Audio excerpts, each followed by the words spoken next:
Alhamdulillahirabbil alamin. Ya. Intine ngaturke panuwun karo Pak Lurah Wengkal sing wis kepareng mercaya awake dhewe sak kanca supaya kregengake bahagian ing ratri iki ya, Nok. Iya, Mak, iya.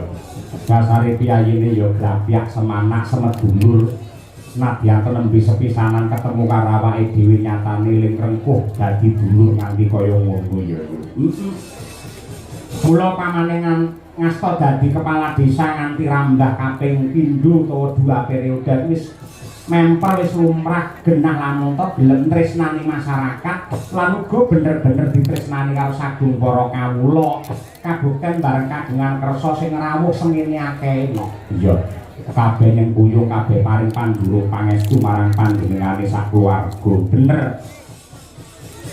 Malah ripalungguhan iki pepundhenmu ingkang winangku ing pakurmatan ya kuwi Bapak Wakil Bupati ya kuwi Bapak Hendi kepareng rawuh ana basa. Kaya ngono kuwi.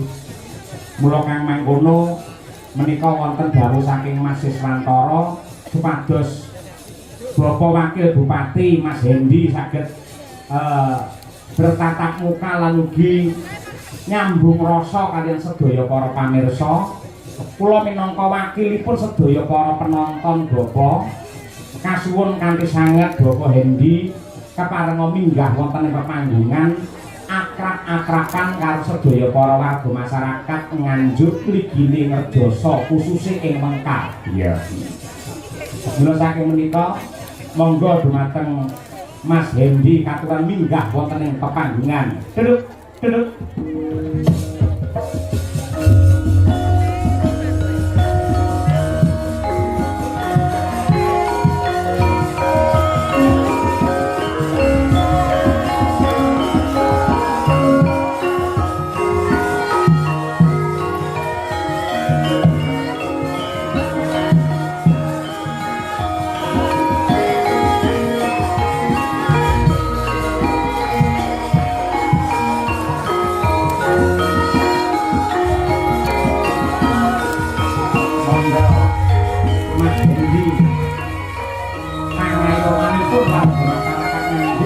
Wakil